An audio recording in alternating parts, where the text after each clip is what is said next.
take a couple steps back. She likes to have just a little bit of space.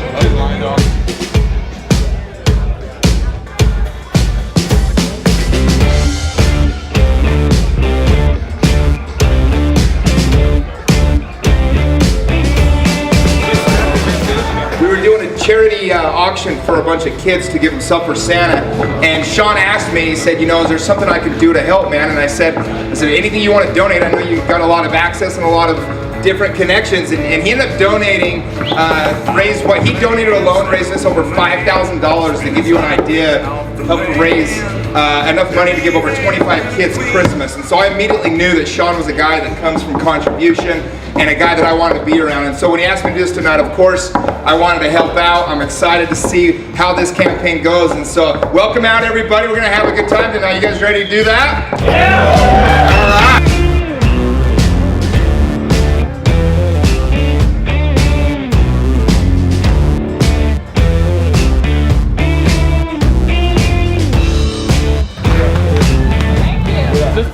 All right. Over here. You to skydive in here. Nobody's ever skydived to a Congress race before. I'm like, well, let me make a couple calls, and made it happen.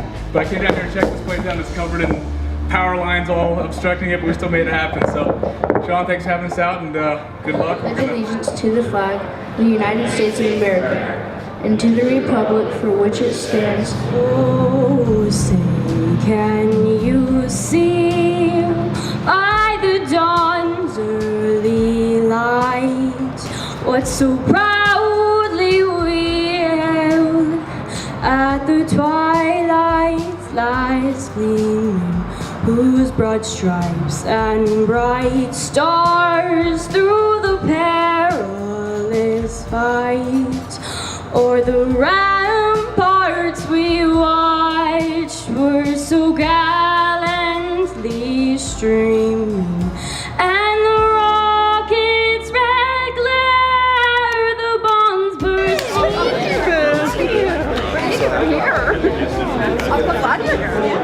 So let's hear it for Sean Whalen, everybody.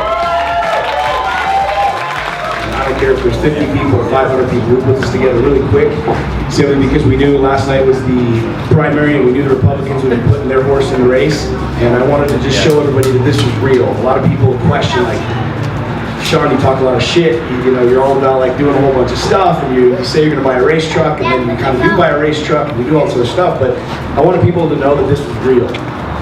You know what I mean? Like somebody like me doesn't run for Congress. A guy like me doesn't run for Congress. I should be out shooting my guns and blowing shit up and riding my Harley with my friends or whatever else, which I'm still gonna do. Unknown amount of damage to us. Why do you think it is that we can have that? Who's donating to the politicians? Who's funding their campaigns? And she, like the light went on her head, she's like, well, that sounds like it's wrong. And it's wrong. But that's the system that we live in. Ultimately, like, we've been programmed to believe that the machine is too big, that it can't be broken. But I want you to think about this for a second. You could take a $300 million jumbo jet at a $5 part and ground that $300 million jumbo jet. You get this massive machine, and you can throw one little rock inside the machine and it breaks the entire machine. And someone would have me believe that we can't completely dismantle the system that we have in DC? How is it that we can't do that? How is it that you and I can't stand together and ultimately start talking about common sense shit and completely dismantle and throw a rock in the system? It's not me and you. Who's dictating what happens in this country? It's the same people that are deregulating things to the point that we're able to serve fast food that's going to kill us. Do you understand this? You understand that literally this bike is going to continue to go around this block. How many of you have had your taxes cut in the last year? 2 years, 5 years, 0. How many of your healthcare premiums have gone down? 0. Why? We're sending these astute men and women to DC to regulate and govern what? They can't even balance a fucking budget. Think that through for a second. Contemplate that. If you and I don't balance our checkbook, what happens? You go broke. You lose your house. We're literally sending, it's the definition of insanity, is banging your head against the wall over and over and over again, expecting to get a different result. And we keep sending the same asshole with the suit and his token lapel pin and his Second Amendment picture that he took when it looks like he's going to shoot himself in the head because he doesn't know how to shoot a gun. And that's who we're sending back to DC. Every single election. How many of you are willing to create change? How many of you are willing to say, I'm tired of sending the same asshole back to DC and having my taxes continue to go up, having my kids' education continue to get shittier and shittier by the day, and my healthcare not be able to be affordable? The Affordable Health Care Act, right? How's that work out? Guys, this is the change that I want to bring to DC. I want to throw a pipe in the front wheel. I was meeting with the mayor of Alpine and he said, here's the deal. You know what you're going to do, right? I said, what is that? He's like, you're going to be the freshman congressman that comes in there, and they're going to give you the basement office, and you're going to be completely shut. I said, Mayor, let me explain something to you. I don't give a damn about an office in D.C. I'm not there for the long haul. I'm committing to 2 terms and 2 terms. That's it. I want to go in and create radical change and come home. That's the America that our founders set up. George Washington had to be literally dragged into the position that he was in. He did not want to do it.